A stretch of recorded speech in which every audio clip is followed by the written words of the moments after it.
Some Jamaicans are running away by taking the perilous route through Belize and other parts of Central America and Mexico to get to the United States of America. Good day. Thank you for joining me for the weekly Frankly Speaking Jamaica podcast. This is the 67th episode. Please like, share, and subscribe. We love and do respond when you comment on the channel. Desmond Richards takes on the new rules for the ganja industry and says we mustn't again import the weed. Winnie Anderson Brown has one lesson on governors general. But before all of that, here's my commentary, frankly speaking. The Minister of Foreign Affairs and Foreign Trade, Kamina Johnson-Smith, no less, was moved to comment on the latest action of Jamaicans making desperate, even deadly journeys to get into the United States illegally. We know of the cruise Marilla that has stopped taking Jamaican business, refusing to allow their actions to be part of the getaway route to America. We know that the government of Belize contemplated, at least, putting restrictions on travel from Jamaica to that country because it is being used as a runaway point. And we know that the Panamanian government and immigration authorities have got wise to Jamaicans using that country as part of the route to flee illegally to the US. Here's Foreign Minister on what's happening on the Panamanian side. I know some of you would have read in a particular publication this morning that the government of Panama and the US are taking steps to tighten patrol and movement through a particular routing, which they have identified as a route for illegal migrants. And we are trying to be proactive and bring to the attention of Jamaicans that this is not a good decision to take. That's Kamina Johnson-Smith. It's sad that even at this time, 60 full years after political independence, Jamaicans, or some of us anyway, are so badly wanting to escape this rock that we put ourselves and family to the risk of sexual and other abuse and even death trying to get to America. Now, the trip costs are tied at $2,000 to $3,000 US a pop, but people are paying for it. Never mind what it means for the Jamaican passport and the Jamaican image and confidence in Project Jamaica. The sad thing, too, is that this is not new. Perhaps the numbers today are greater, but Jamaicans have been making attempts at illegal entry to the US and even Canada for years on end. We have been paying money, buying visas, going through Bahamas, risking it on boats with Haitians, going to Florida, taking the Central America trek for years. Legally, Jamaicans have used other options and found multiple ways to get in and get their stay in America. As far back as the 1980s, Professor Carl Stone did a poll that showed that more than 60% of Jamaicans would migrate if they had a chance to do so. Many of our young people today do not hide the fact that they intend and wish to migrate within a few years or so, as soon as they get out of college or even high school. Frankly speaking, migration is not new for Jamaicans. Indeed, the foundations of the society are based on migration. The black majority population here supplanted the Taínos. We came from somewhere else Africa. And in the post-slavery 20th century period, we sought to go everywhere to work and live in Panama and Cuba, all the while seeking better for ourselves and family. And then after the Second World War to the colonial so-called mother country. And then with better opportunities and information, we sought out Canada and the United States. And don't forget, even the Cayman Islands. Many of us, as is the case of Jamaica's economy as well, benefit from the remittances from family and loved ones working hard overseas, harder than they ever did or than we do here in Jamaica. Remittance makes up more than all the money coming from tourism in this country. Tourism, that big lead industry over which we make so much fuss. So, frankly speaking, the desperate journeys are perhaps a new phase and should wake us up to something still being very wrong with the Jamaican society. Now remember too that Jamaicans continue to be fed with some really flowery and often false sense and pictures of what's available in America.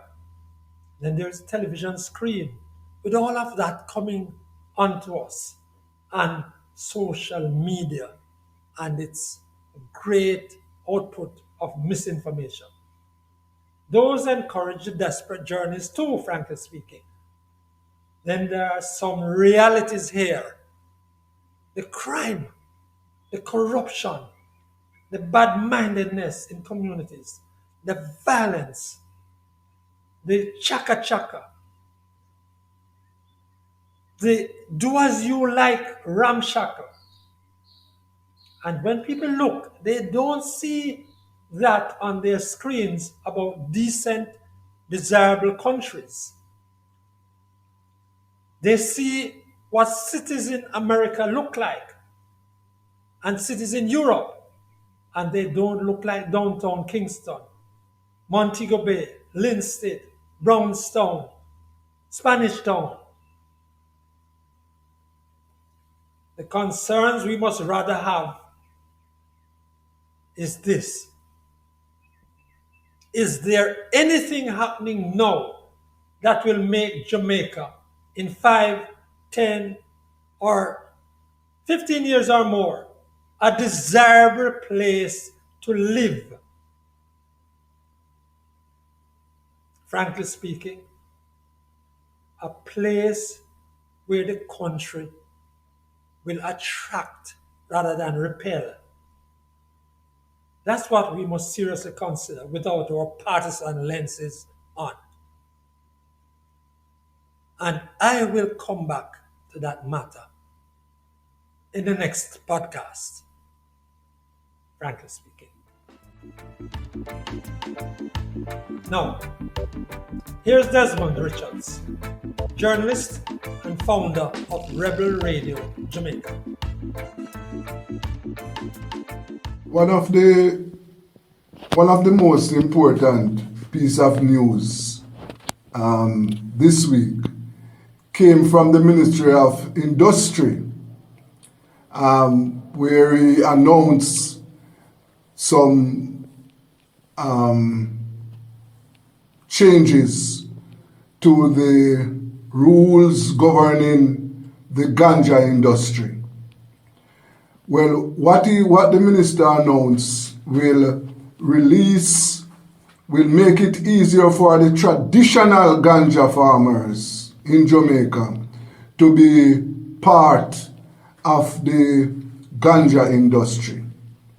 What obtained before the announcement, the rules prevented hundreds of the traditional ganja farmers from participating in the industry.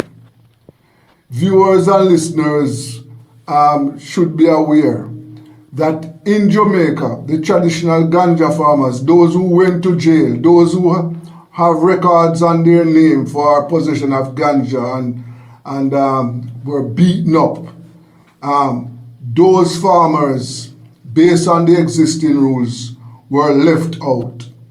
Now, I understand that the minister has changed the rules or has initiated plans to change the rules whereby the ganja farmers, can operate for 2 years without getting licensed and without having those strident rules. Now, why this news is important is that the ganja industry is one of the industry that can improve the lives of the ordinary Jamaican. This is a product that can be exported. This is a product that can contribute significantly to the GDP.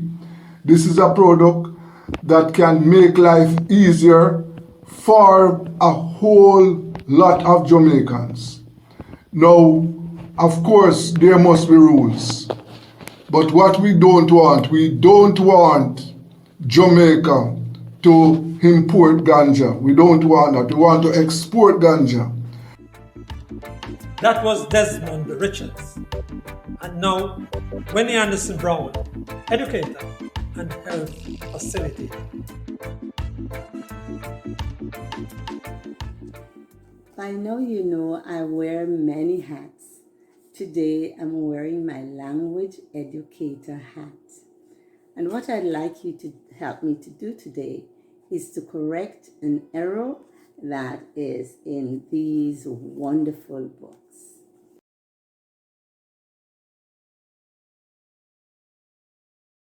And don't make that an issue. Let's just correct the error. I know what it is like to have an error in my own book that was published. So all we need to do is to do the corrections, and I'm asking for everyone's help. Now, on the inside cover of the book, you see the plural of Governor General. The plural of Governor General is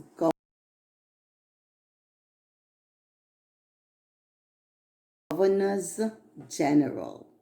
So please make sure that you cross out both words that you see there and make sure you put the words, write it out in pen, governors, leave a space, and then general.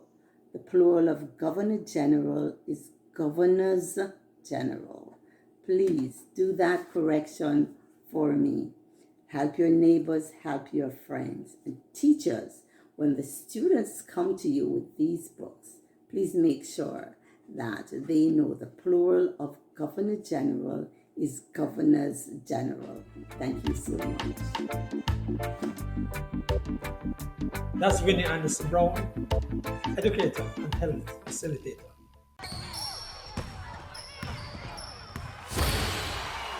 Endgame. Ray Howell, a past president and trustee of the Jamaica Teachers Association and former chairman of TIP, Friendly Society, has been honored yet again, this time by the Edith Dalton High School, for which he was principal. Go for it, Ray. Now, some rafting activities have resumed at White River near Ocherius. But that can't be it. Is that it? Come on, TBD, go. And still in St. Anne, the Jamaican National Heritage Trust ought to tell us what's being done about Fantasy Beach at Priory and the land immediately east of it. That's across from Seville Heritage Park. No cover up. No cover up. Now, that's it for the 67th episode of the Frankly Speaking Jamaica podcast. Please subscribe, like, and share. On behalf of Desmond Richards and Winnie Anderson Brown, I am Franklin McKnight. Until then.